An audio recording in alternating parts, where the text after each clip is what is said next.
Olá, boa tarde a todos, bem-vindos mais uma vez ao espaço Entre Parentes, reflexões partilhadas para momentos de pausa. Vamos esperar aqui um pouco que as pessoas comecem a entrar em sala, neste direto. Bem-vindos a todas. Estamos aqui novamente neste espaço Entre Parentes para fazermos aqui um encontro para descobrir a medicina narrativa com a Susana Magalhães, que é a nossa convidada de hoje. E vou só esperar um pouquinho que possam entrar mais pessoas.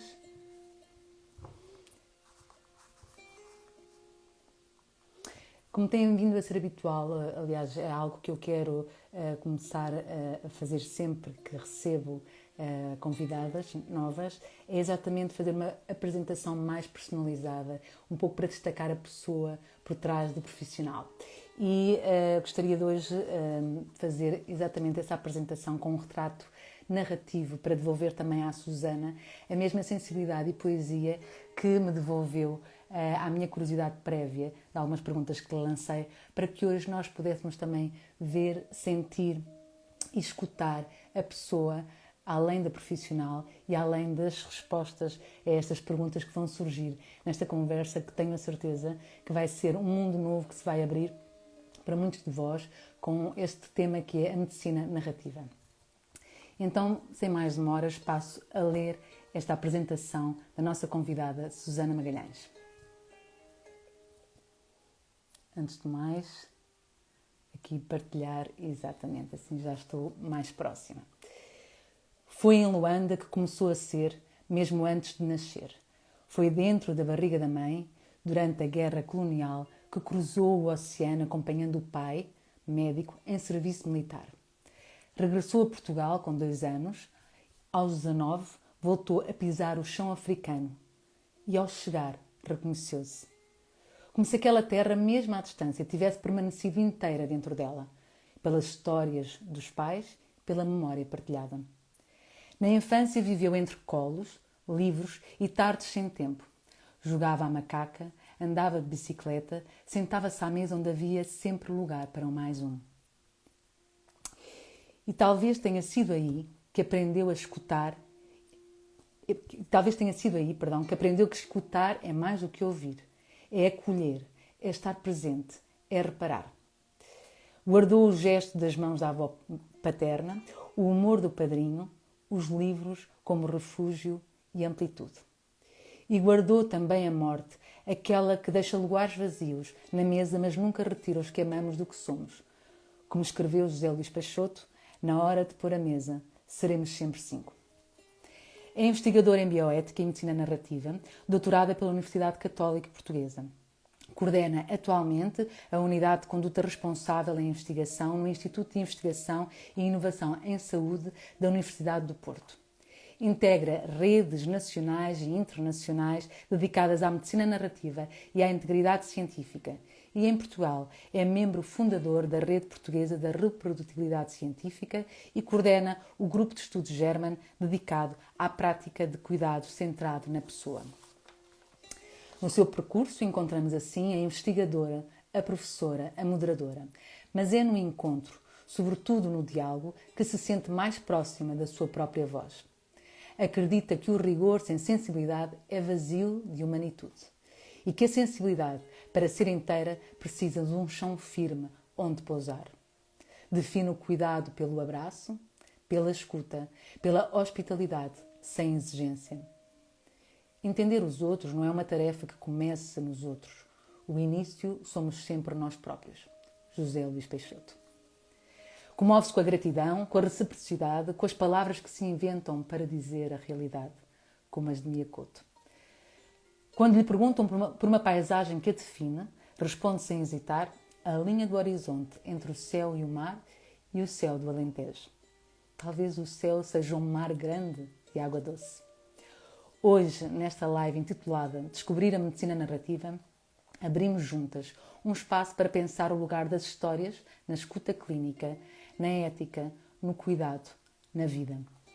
Para compreender porque é que há perguntas que curam mais do que respostas e para nos perguntarmos o que acontece quando escutamos o outro, não só com os ouvidos, mas com tudo o que em nós ainda não desistiu de sentir. Se podes olhar, vê.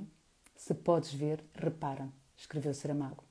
Por isso, hoje, convido-vos a reparar connosco. Vamos então abrir parênteses e dar entrada à nossa querida convidada Susana Magalhães, que é um privilégio poder estar à conversa.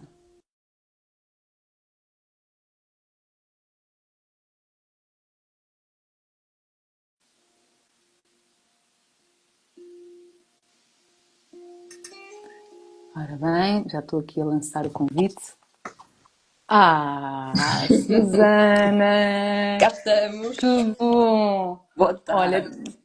olá Susana, boa tarde. Estou Olá, tão Rita. satisfeita com este encontro porque nós encontramos, foi a medicina narrativa que nos juntou nos nossos Exatamente. percursos, não foi? É verdade, é verdade. E é um privilégio poder estar aqui contigo hoje à conversa e obrigada por aceitares o convite e pela tua disponibilidade, que sei que andas sempre a gerir muito bem o teu tempo e tenho a certeza que hoje vai ser assim um privilégio para muitos de nós descobrir este mundo que, tal que para mim há uns anos foi assim um mundo novo que se abriu e para muitos que estão a ouvir certamente também o será. Por isso, olha, muito bem-vinda a este espaço entre parentes. Espero que desfrutes, como eu vou de certeza desfrutar.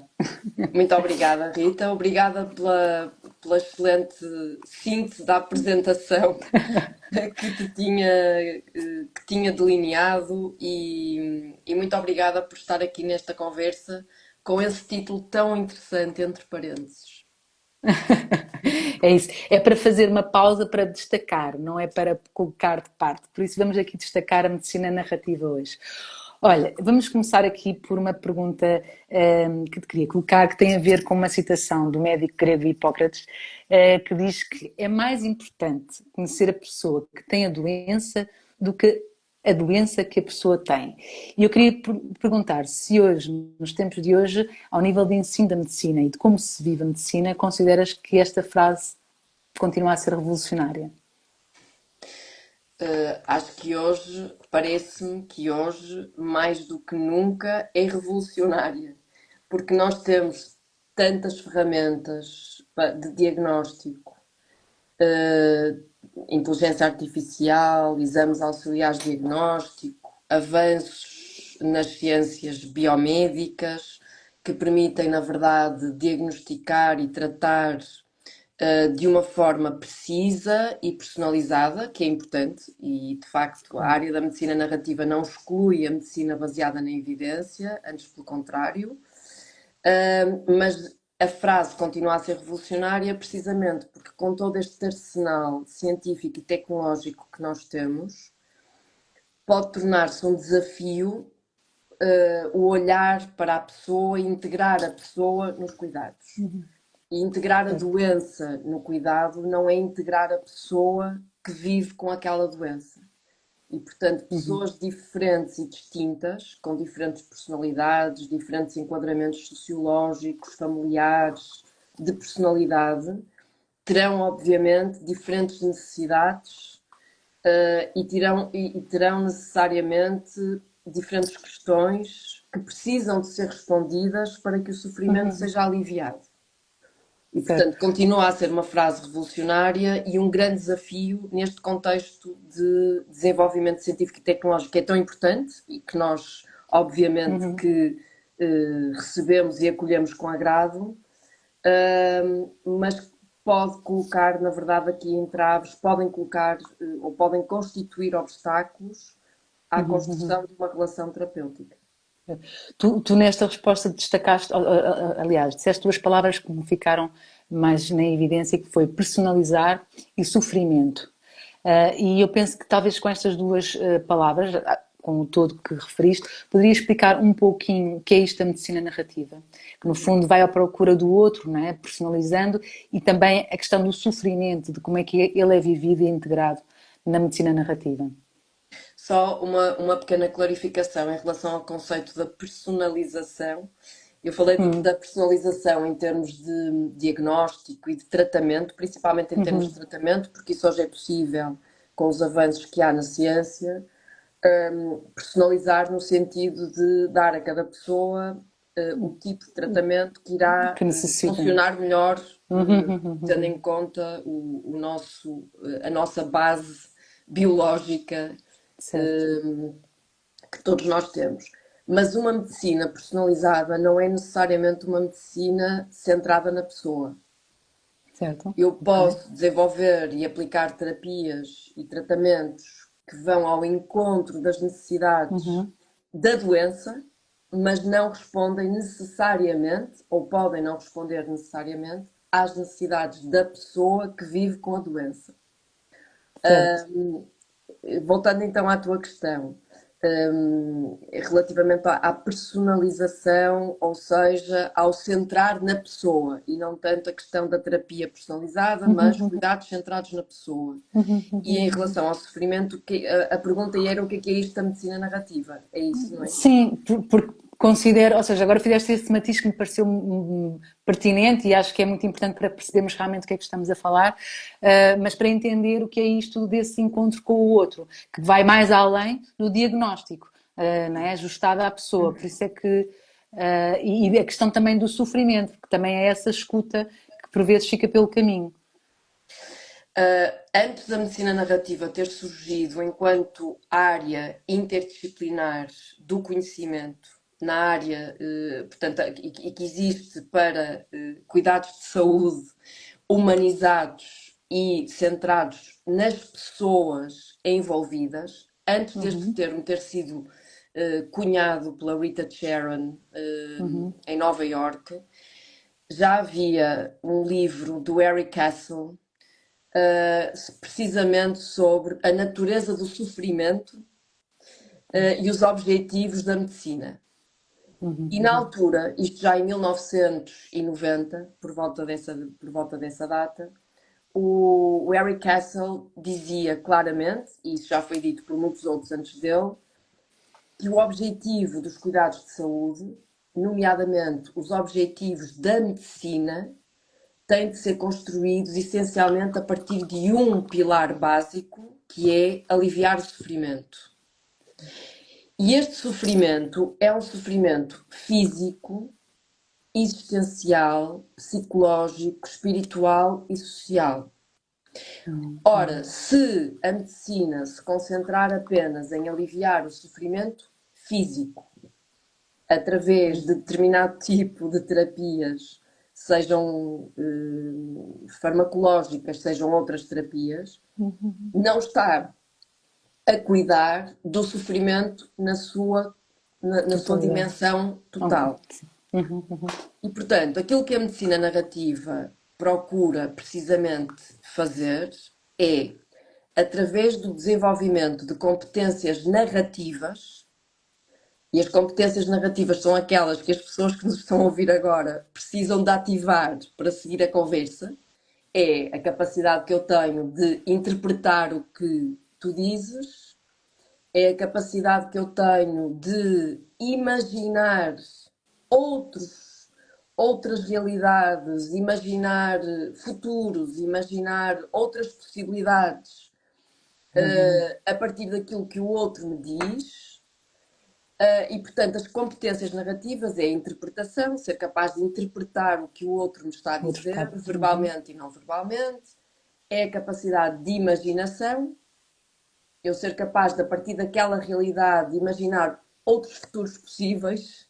Uhum, uhum, uhum. É a capacidade de representação, eu ser capaz de te passar a ti a mensagem do que é Informação. isto da medicina narrativa, e é a capacidade de cuidar da linguagem verbal e não verbal. E então, o que a medicina narrativa propôs na passagem do século XX para o século XXI foi,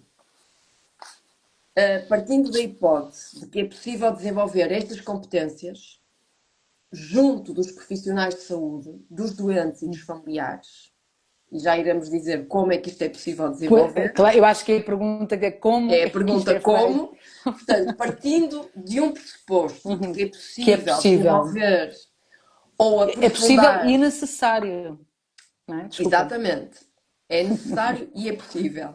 Assumindo que é possível e necessário desenvolver essas competências, o que a medicina narrativa se propõe fazer é, através do desenvolvimento destas competências narrativas, dotar os profissionais de saúde da capacidade de, primeiro, reconhecer o sofrimento do outro.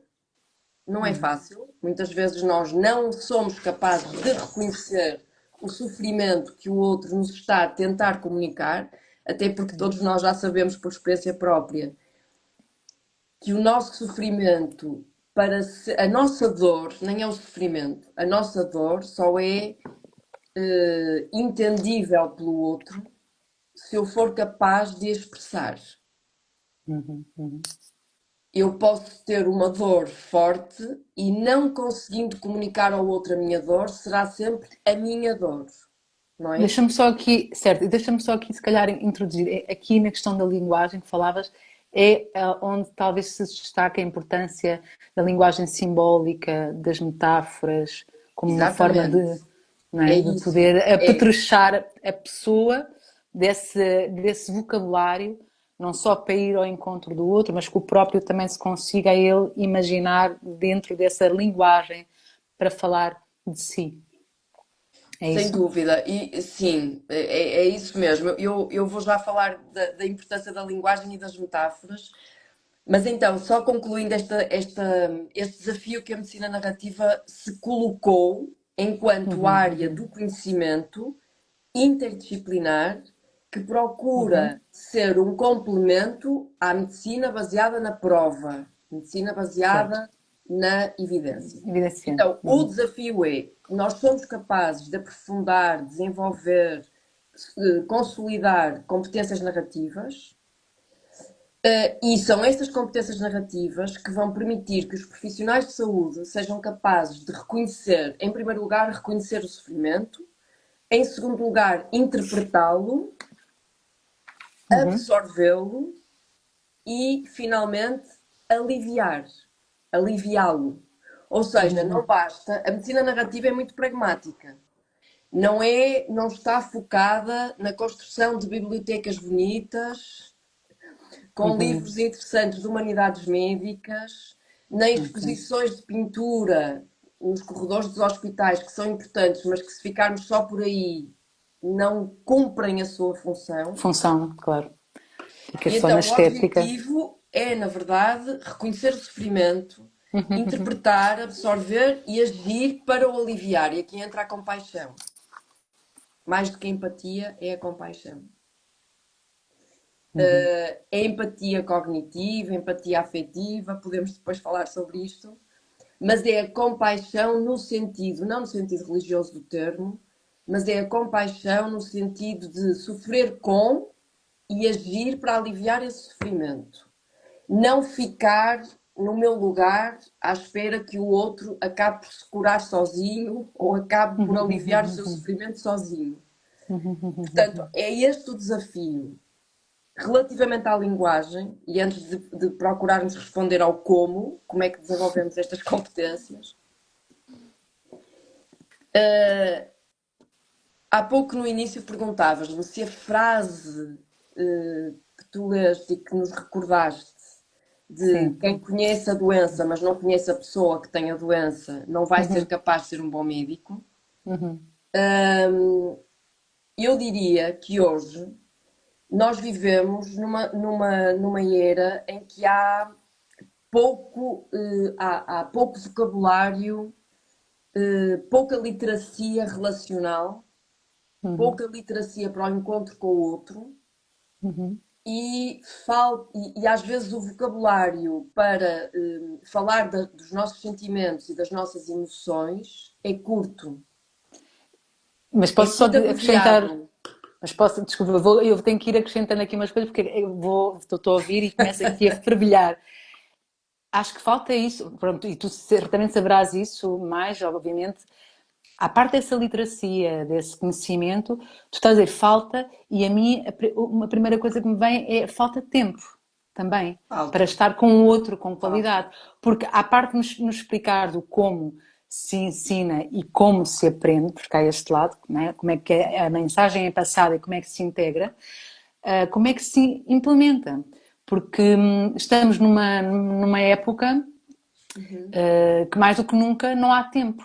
Não há tempo, estamos sobreestimulados, com pouca capacidade de assimilar muitíssima informação. As pessoas já vão, e agora, pronto, faço aqui um parênteses, mas não querendo desviar do Uhum. raciocínio, mas as pessoas já vão para esses encontros, por vezes, com médicos, sabendo que têm pouco tempo, e isso Uhum. também já bloqueia a pessoa Já de ter esse condiciona. espaço, já condiciona.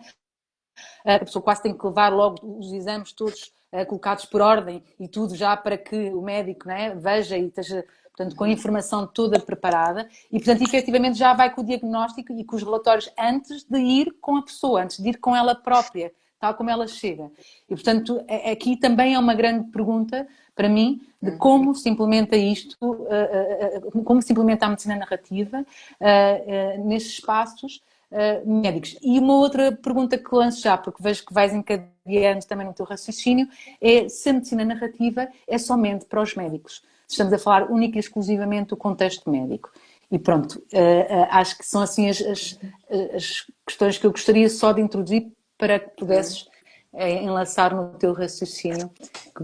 Eu vou já a esse ponto, que esse ponto é fundamental, se é só para médicos. E a resposta é não, não é. Mas vamos já aí. Voltando à linguagem, Uhum, voltando à importância das palavras. As palavras, hum, embora hoje haja uma economia da linguagem no nosso contexto cultural e social, em todo o uhum, mundo ocidental, porque a juventude, principalmente as gerações mais novas, comunicam e comunicam bem, mas comunicam de outras formas. E, portanto, a linguagem é uma linguagem muito mais abreviada, há uso de emojis, há uso uhum, de imagens e há um excesso de imagens e um excesso de palavras que são vazias de uhum, sentido, não é? uhum, Portanto, nós uhum, estamos sempre a uhum, ser bombardeados com imagens e com palavras e por aí fora. E, portanto, o desafio para quem trabalha na área da saúde é ainda maior, porque é neste uhum, contexto cultural e social em que nós nos inserimos. E o desafio é como é que eu, do meu lugar, com o meu background, com os meus conhecimentos, vou ao encontro do outro que vem aqui pedir-me ajuda para uhum, aliviar o sofrimento. uhum, E a questão das metáforas e da linguagem é fundamental. Porquê? Porque a linguagem molda, as palavras que nós usamos moldam a forma como nós estamos na relação. Por exemplo, vou dar um exemplo sem dúvida. concreto. O uso da expressão os doentes difíceis. Os pacientes difíceis. Se eu tiver, se no registro clínico eletrónico estiver escrito que aquela pessoa é um paciente difícil, Uhum, e se esta expressão for passada de mão em mão, através do copy-paste, que vai sendo copiado por outros profissionais de saúde, há um congelar desta pessoa numa determinada representação uhum, uhum, uhum. que vai moldar a forma como outros profissionais vão Claro, atuar junto dela. claro. As A mesma crenças. coisa com a expressão já não há nada a fazer, Uhum, uhum, que é uma expressão terrível, não é? Porque na verdade uhum. há sempre tudo Sim, a sim. fazer. Ou a expressão tratamento fútil, porque quando se diz a um paciente ou a um familiar este tratamento já é fútil, é preciso contextualizar que aquele tratamento deixou de ser eficaz, mas nada do que se está a fazer é fútil. Porque a ideia é que a própria pessoa também é uma futilidade, quer dizer, é Claro, mais um elemento ali. Portanto, este desafio das palavras que nós usamos certo. molda a forma como as pessoas depois atuam na realidade. Uhum, uhum, uhum, Como é que é possível tornar os profissionais de saúde, os doentes e os familiares e os cuidadores informais uhum, uhum. conscientes do papel da linguagem? Certo, Através de filmes, de narrativas, de poemas que trabalham com a linguagem. certo, E é certo. muito curioso, porque quando nós fazemos reflexão a partir de textos ficcionais ou a partir de textos reais, Uhum, partilhados por uhum, profissionais de saúde, médicos, enfermeiros, fisioterapeutas, psicólogos, todos os profissionais de saúde que são importantes para cuidar da pessoa, quando nós fazemos uma reflexão a partir de um texto ficcionado, as palavras ganham muito relevo e a partir dali é possível trazer para a conversa as palavras que nós dizemos no contexto profissional que nos fazem mal ou que fazem mal à construção da relação com o doente ou que fazem mal à equipa. E por isso, quando a pergunta que tu me fazes de se a medicina narrativa é só para médicos, a medicina Não é? narrativa também não é só para aliviar o sofrimento dos doentes. É É também dos profissionais. para, exatamente, é para aliviar o sofrimento dos profissionais que têm muita dificuldade em geri-lo no contexto organizacional em que vivem. Certo. E a medicina narrativa não é só para médicos. O termo engana, porque a medicina narrativa parece que é só para médicos, Certo. mas a Rita Sharon, quando criou este conceito, ou antes, quando ela cunhou este termo, porque o conceito não nasceu com ela, já vem de antes e depois continua com outras pessoas, com outros autores. Mas a ideia dela é que tinha que haver uma palavra, uma expressão que fosse tão forte como medicina interna, medicina nuclear, Sim, sim, sim. para chamar a atenção. Pronto. E Certo. por isso é que é a medicina narrativa. Não é só para médicos, é para aliviar o sofrimento também dos médicos que, quando não conseguem construir uma relação terapêutica com os doentes, sentem que não estão a cumprir a sua missão. Certo. A questão do tempo. Vou agora à questão do tempo. A questão do tempo. É uma O que boa é a capacidade medicina de narrativa? escuta. O A tempo, tua o tempo para a capacidade. escuta. É isso. O tempo para a escuta. Sim, sim, estava a dizer que a tua capacidade de escuta, porque estava a achar interessante a forma O como teu- o teu- encadeavas as Olha, respostas. lembrei-me de uma história que foi contada por uma. Não vou dizer o nome porque não sei se ela quer que se divulgue, eventualmente até os textos irão ser publicados. Mas na última edição do curso de Medicina Narrativa, eu pedi para fazerem um trabalho final de reflexão e vários dos participantes, médicos, enfermeiros e de outras formações diferentes, escreveram textos académicos, baseados em conhecimento, mas com partilha de histórias. E há uma história, que aliás não é inédita, porque já tinha ouvido essa história em outros contextos, de uma jovem que entra numa urgência hospitalar depois de uma tentativa de suicídio. E a história é sobre o sofrimento do médico interno que estava presente nessa urgência e que sentiu que na equipa não estava a haver uma verdadeira integração do sofrimento desta jovem. Inclusivamente, a médica que foi chamada para falar com a jovem, portanto, a jovem tentou suicídio, obviamente que não foi eficaz, felizmente, nessa tentativa, e a médica, que estava cansada, num contexto de urgência, quando se dirigiu à jovem, disse: Muito bem, já vamos fazer os exames, estamos a tratar de ti, vê lá se a próxima vez não erras. Da próxima vez que tentares o suicídio, vê lá se não erras. E provavelmente esta frase foi dita não com o sentido que foi verbalizado, mas houve da parte deste jovem médico internista, deste jovem médico que estava no internato, não Não é era de nada. internista, estava no Sim, internato, por nada. uma, inclusivamente, um pensar, será que eu devo mudar de profissão?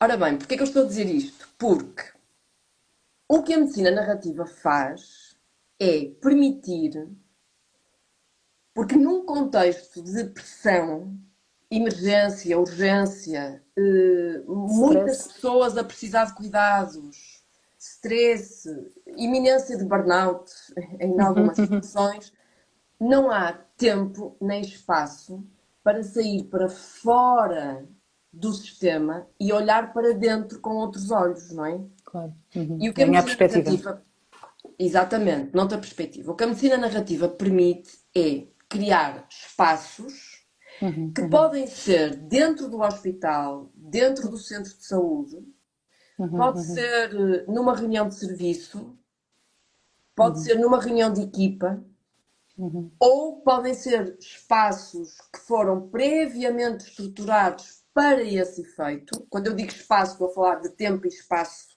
para refletir.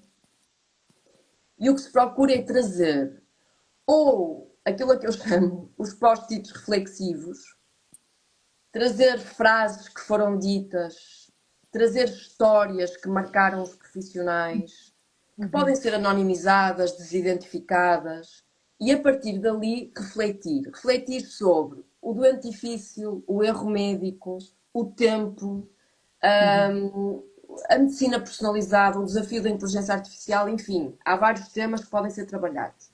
E habitualmente o que a medicina narrativa promove são 3 tipos de ferramentas base. Um texto, ou um filme, ou uma imagem, mas vamos falar agora de texto, portanto, um excerto narrativo ou um poema. Há uma leitura focada no texto, não interessa quem é o autor, em que data foi escrito, e portanto há um mergulhar, há um close reading, há um mergulhar no texto. Há uma reflexão individual e há um escrever à sombra daquele texto. Ou seja, eu a partir daquele texto vou escrever, e a escrita tem que ser uma escrita controlada no tempo, é por isso que eu estou a falar disto. O moderador, quem está a moderar, diz: vocês têm 5 minutos para, a partir deste texto, eu posso selecionar uma frase daquele texto, um início de frase, uma frase, e a partir daquela frase escrever o que vos vier à mente, inspirado por esta frase. Claro, eu digo à sombra do texto porque a primeira vez que as pessoas escrevem coladas ao texto. Certo. Ainda estão muito coladas ao texto. Ainda não levaram para dentro das suas A sua pessoa. a sua pessoa. Pronto. Mas escrevem e escrevem a partir dali. Depois há uma leitura em voz alta, quem quiser, porque também há aqui questões éticas, que agora não temos, se calhar, muito tempo para falar sobre isto, mas há aqui questões importantes de exposição, não é? Perante outros que pertencem ao meu serviço ou que pertencem à minha equipa, e eu posso não querer ler o que escrevi. Há uma leitura em voz alta e depois há uma reflexão a partir dessas leituras, que aí sim, aí tem um objetivo pragmático, que é, a partir daquela reflexão, promover mudança na equipa, no funcionamento da equipa, na relação com as famílias, na relação comigo própria, não é? Comigo própria. E, portanto, promover essas mudanças que podem ou preservar o que é bom, porque há coisas boas partilhadas, há Claro. boas práticas, há bons procedimentos e esses devem ser disseminados e conservados. A questão do tempo. Quando nós dizemos aos participantes destas sessões têm 5 minutos para escrever, há aqui um objetivo duplo. É permitir que a pessoa se centre no essencial e que não se perca em divagações que depois provavelmente não vão ao encontro do que as pessoas querem realmente dizer. 2, é fazê-las perceber o que significa estar perante um médico que nos conhece mal, a quem temos de contar pormenores da nossa vida privada e íntima, para que ele nos possa ajudar, com um tempo numa consulta de 10 minutos, em que metade desse tempo é passado a olhar para o computador. Exato. Portanto, isto permite viver na pele o que é que significa gerir o tempo para contarmos ao outro a nossa dor, Nossa o nosso história. sofrimento. Mas há aqui uma outra coisa, Rita, que eu gostava de dizer, que é o Claro. seguinte: o tempo não é um mito, não é mito, a falta de tempo não é um mito, é uma realidade. Certo. Agora pergunto-te a ti,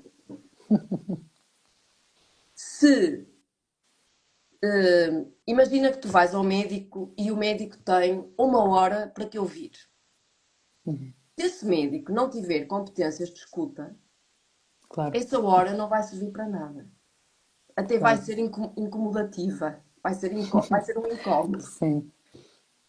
Portanto, Porque, sim, às entendo o que estás a dizer. vezes, No fundo, é questão também de gerir a quantidade para que possa ser transformada sim, em qualidade, não é? Porque, no fundo, o que sim, estamos a porque falar é isso, não é? De que a comunicação seja de qualidade e que consigamos ir, às vezes, à essência e comunicar bem, porque todos falamos muito, mas por vezes comunicamos pouco. E no fundo é isso, eu penso que é a essência, chegar à essência, que é o essencial e que é difícil de depurar. Portanto, eu penso que é isso que estás a referir, certo? é isso, exatamente, não podia ter dito melhor, é exatamente isso, e também há estudos que provam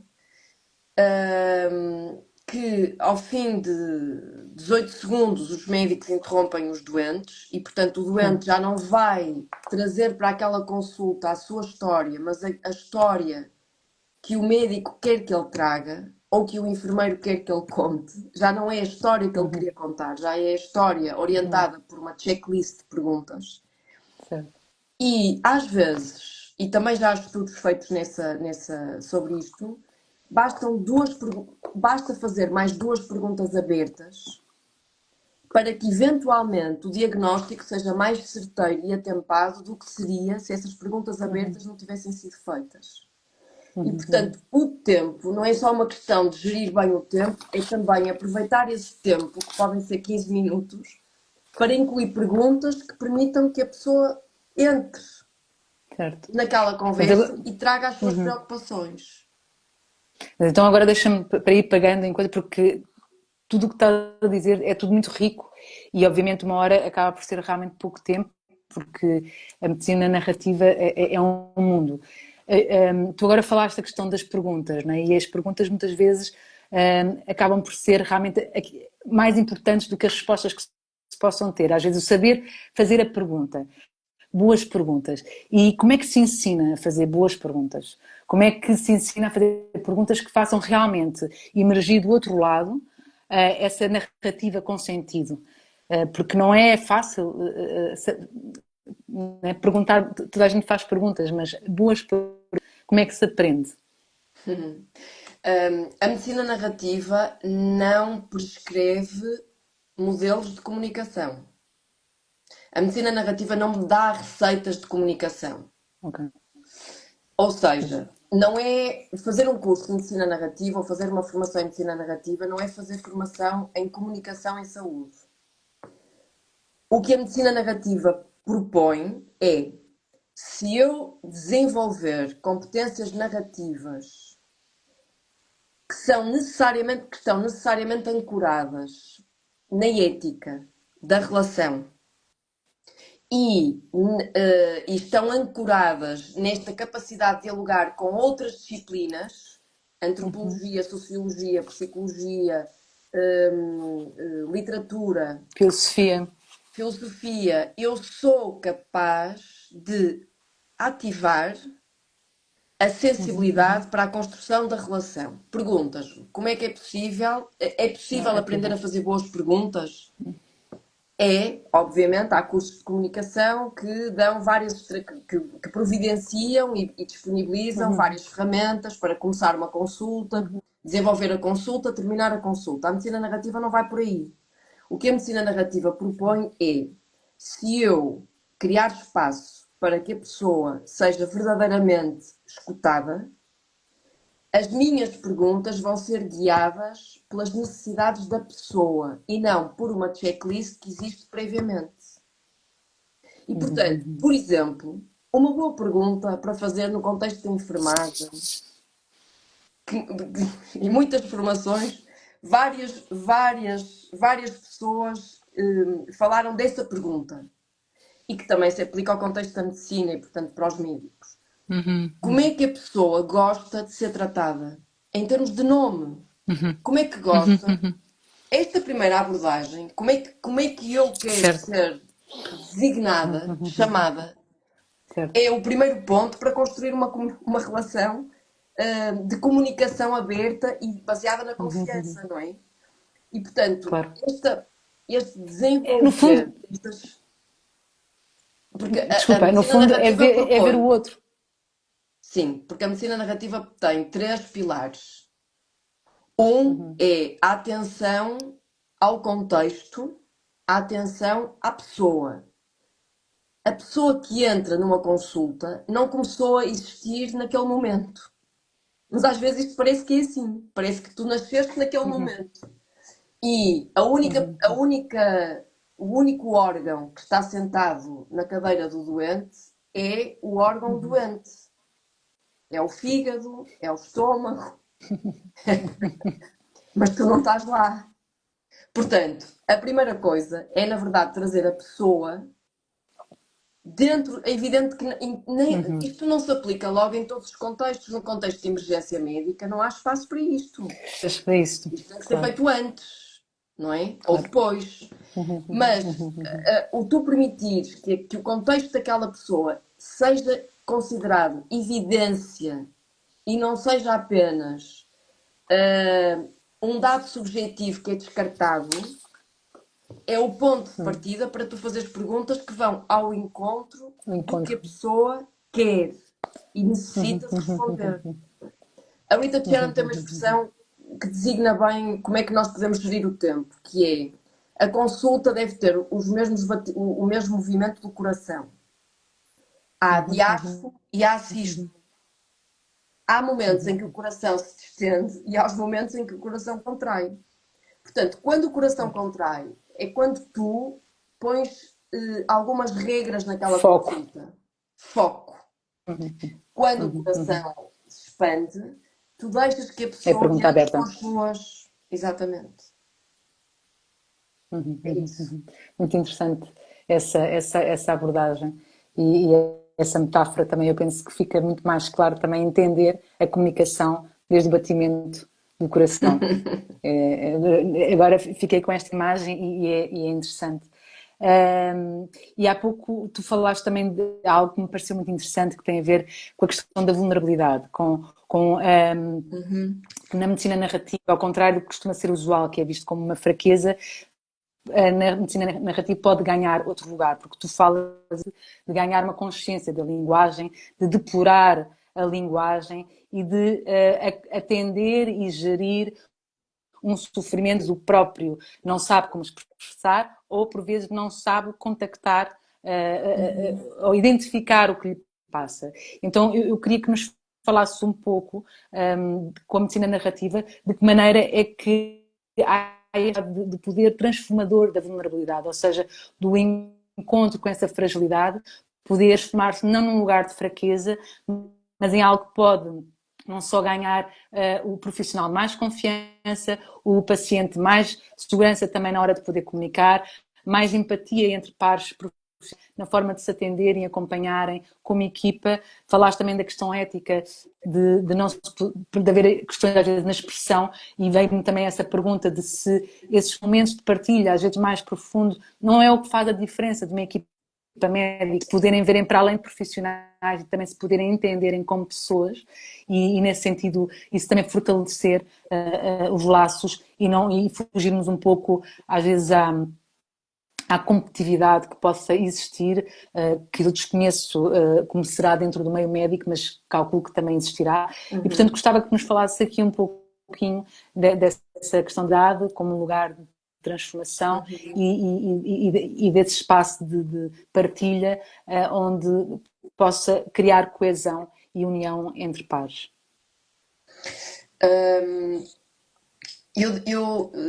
Antes só de responder essa questão, queria só voltar atrás para tornar claro que a medicina narrativa tem três pilares, que é a atenção ao outro e a atenção ao contexto, a representação, como é que eu, a partir dessa atenção, depois falo sobre os doentes, falo sobre a doença que o doente tem e sobre a pessoa que tem a doença.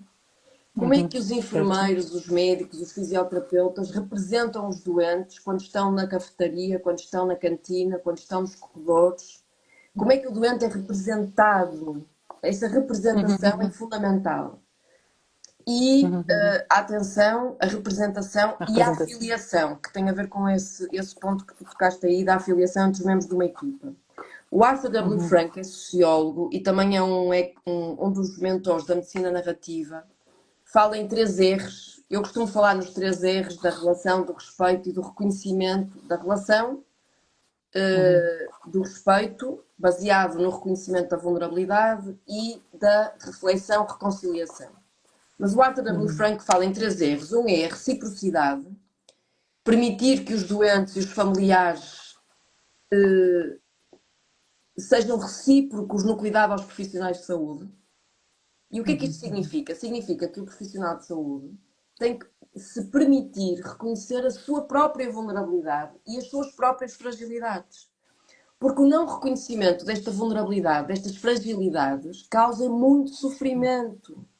As narrativas de profissionais de saúde que não têm espaço para vivenciar o seu sofrimento, para falar sobre ele, para gerir os erros, essas narrativas são narrativas de sofrimento. E qual é o espaço que os cursos de medicina, principalmente os cursos de medicina, dão aos estudantes para aprenderem a lidar com o sofrimento deles e do outro, não é?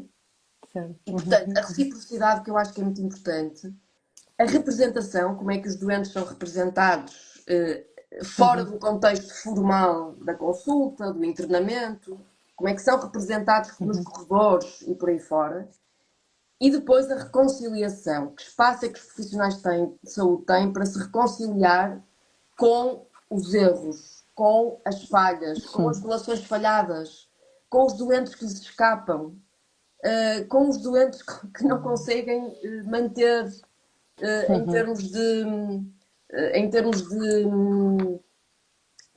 tratamento, de terapia, não é? Portanto, como é que isto é gerido em termos de a gestão do erro e a forma como os profissionais de saúde lidam com o erro é fundamental.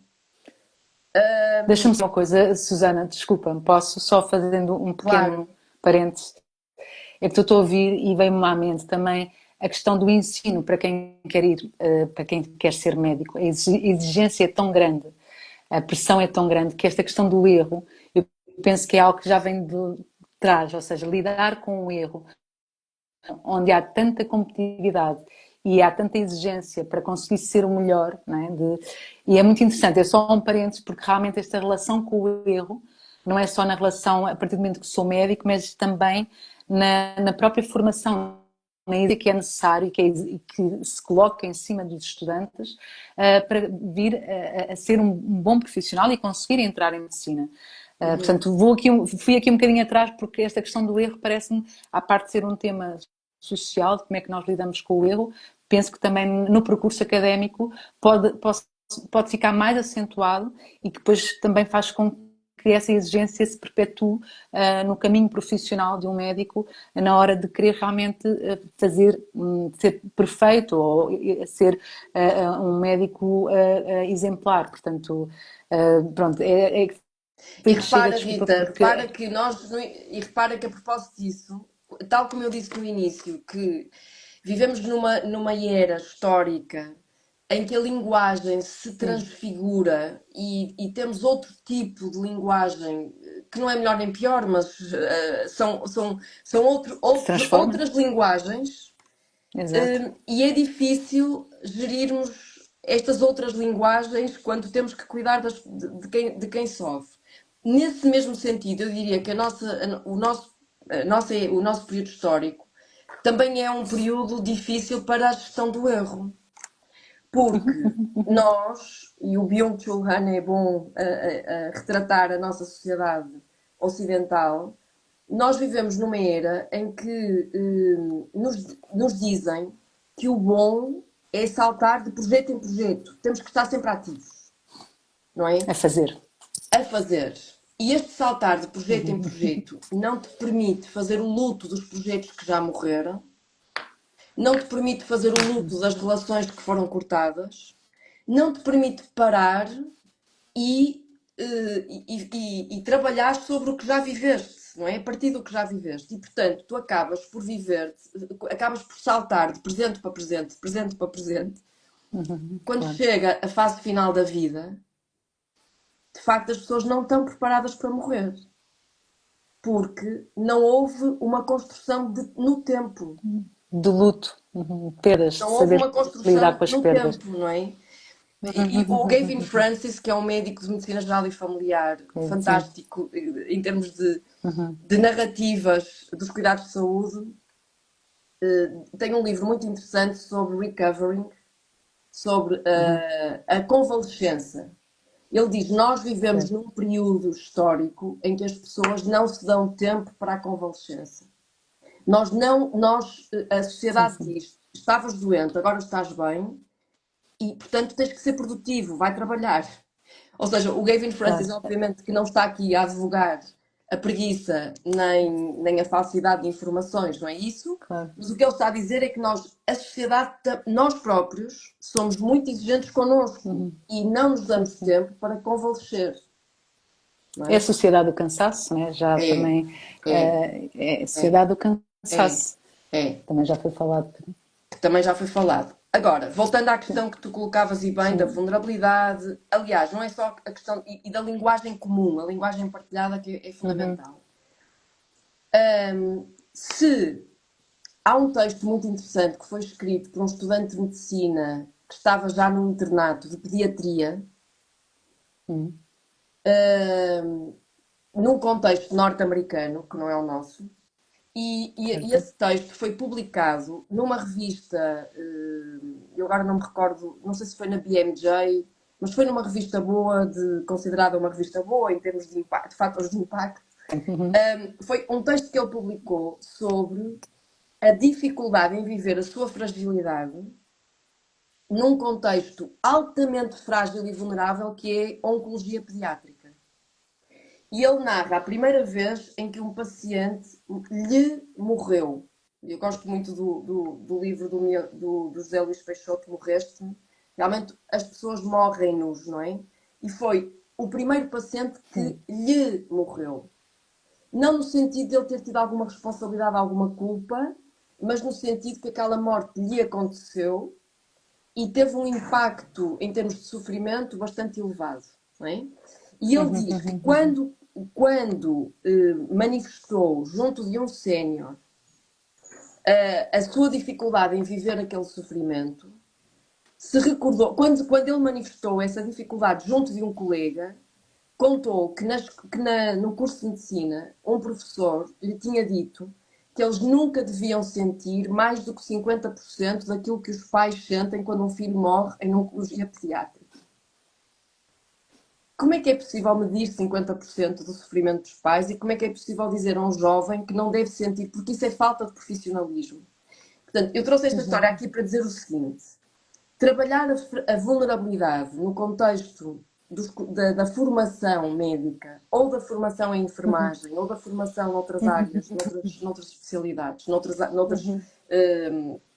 profissões da Especialidades. saúde, dos cuidados de Profissões. saúde, é permitir que os estudantes que entram num curso de medicina continuem a ser pessoas. E nós só podemos Claro. cuidar de pessoas se continuarmos a ser pessoas. Não é falta de profissionalismo, é ser profissional, é dizer, eu conheço, eu tenho os meus limites, e eu sofro, e acompanho os doentes e cuido deles, sabendo que também sofro. E que tenho que Claro, com o gerir meu esse sofrimento. sofrimento, não é? O João Bragança, que foi presidente que é presidente da Acreditar e que também esteve ligado a um organismo internacional de crianças, que acompanha pais de crianças com cancro, já partilhei algumas vezes o testemunho dele sobre a própria experiência que ele teve relativamente à morte da sua filha. E a pergunta que ele faz é se há uma travessia para os profissionais de saúde. Onde é que os profissionais de saúde aprendem a lidar com o seu sofrimento? E este aprender a lidar com o sofrimento é transformar a vulnerabilidade, é reconhecer a fragilidade e transformá-la em terreno fértil para ser melhor profissional, Autoconhecimento. claro, para ser melhor profissional e para cuidar melhor das pessoas e de si próprio, não é? Certo. E portanto, sim, em relação a isso estou totalmente de acordo que a medicina narrativa tem também essa missão de trabalhar as vulnerabilidades, criando estes espaços seguros onde podemos falar sobre as nossas vulnerabilidades sem medo de retaliação, o receio da retaliação. E a linguagem comum que tu falaste. Eu acho que as equipas de saúde só funcionam bem e cuidam bem dos seus doentes se começarem por construir um terreno comum de termos e conceitos. O que é que nós, na nossa equipa, queremos dizer quando usamos esta palavra? Porque o que acontece a um doente que está, principalmente em contexto de internamento, é que a mesma palavra é usada com sentidos diferentes por pessoas da mesma equipa. E isso gera grande confusão e gera desconfiança. Portanto, é bom, Claro, não é? O que é que significa falar em final de vida? O que é uma doença claro. terminal? O que é sedação paliativa? O que é obstinação eutanásia? O que são cuidados paliativos? Tem Claro. que haver aqui uma harmonização entre os membros da equipa para que todos falem a mesma linguagem, embora, obviamente, que depois cada um vai levar a sua personalidade junto da pessoa e é isso que ela quer. As pessoas não querem ser tratadas. Os robôs e a inteligência artificial vão estar disponíveis 24 horas por dia, não precisam de comer, não precisam de dormir e até são capazes de fazer boa leitura de dados. Muito boa leitura de dados. Mas de que é que nós precisamos quando sofremos? Compaixão, Precisamos. falaste há pouco. E precisamos do abraço do outro. O outro, Precisamos da completamente. vulnerabilidade do outro. Precisamos do